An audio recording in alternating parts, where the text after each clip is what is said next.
to find out that this movie connected with them at some point. It's very rare that they're like, oh, I saw that movie and I loved it and I just revisited it and it's still cool. That happens. But when they connect, they are tethered to this movie for some reason for the rest of their life.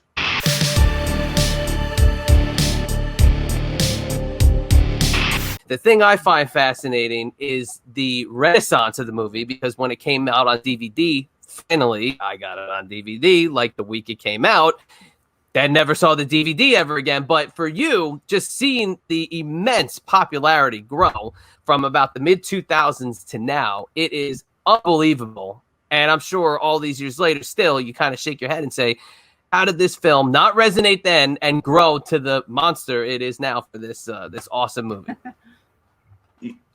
It certainly was surprising, but very interesting when that started.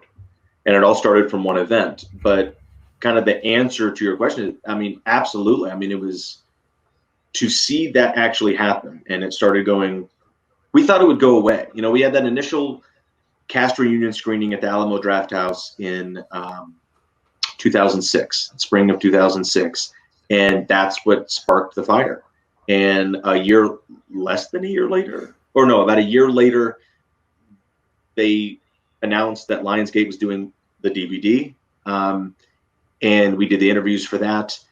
We didn't even know that was happening. We got surprised at a convention because Michael Felsher was there going to do the special features. And we're like, no one told us that this was doing. Thanks for calling our people. But I honestly thought, and we honestly thought, like, you know, Ryan Lambert and Ashley and I, because we started appearing together after that event. We were like, oh, this is kind of neat, you know, interesting that it's finally getting a little attention. And wow, there's some people out there that really like it. We thought that would last maybe a year or two. It is only, it's only still doing this.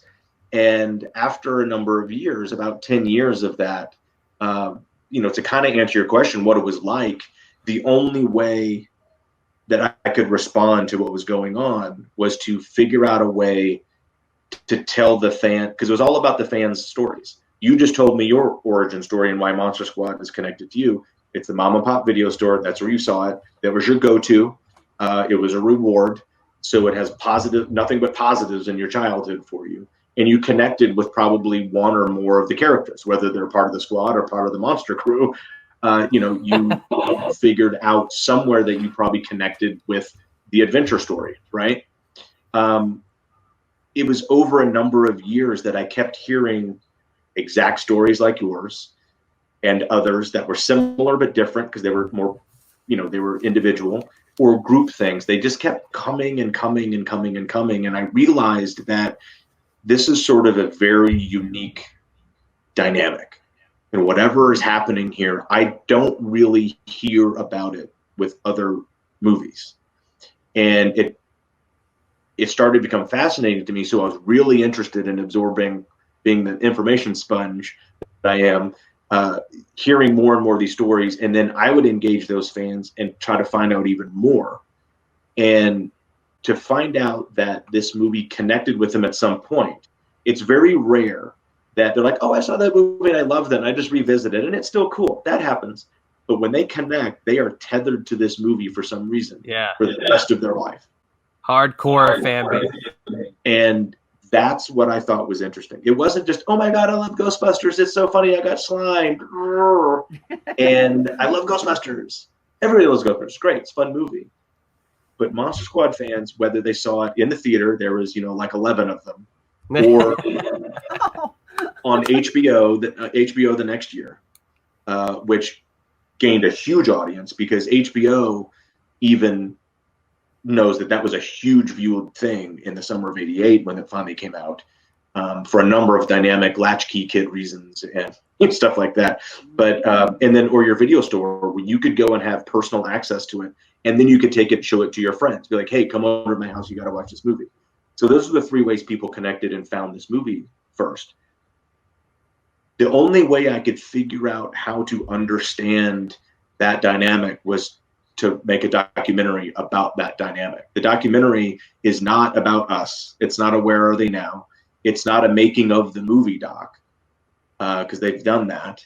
and it's not a fan service doc. It's not like ooh, just look at all this, fan bait stuff, to get you all, wiggling in your chairs. It's the documentary was trying to examine and analyze the connection and the relationship that the fans had with them, however they found it. And so we have to go into all of those pathways and then the history of everything of wherever they found it and how they were affected by this movie. Because the documentary is about the fans and the connection they have, which made this movie live for over 30 years now when it died in 1987. Yeah. Amazing. And for just so you know, I connected with the scary German guy. That's who I connected with. Perfect. The old weird outcast that no one thinks, if you go into his house, you think you're toast, but he ends up being a hero. So good. It's a good character to connect to.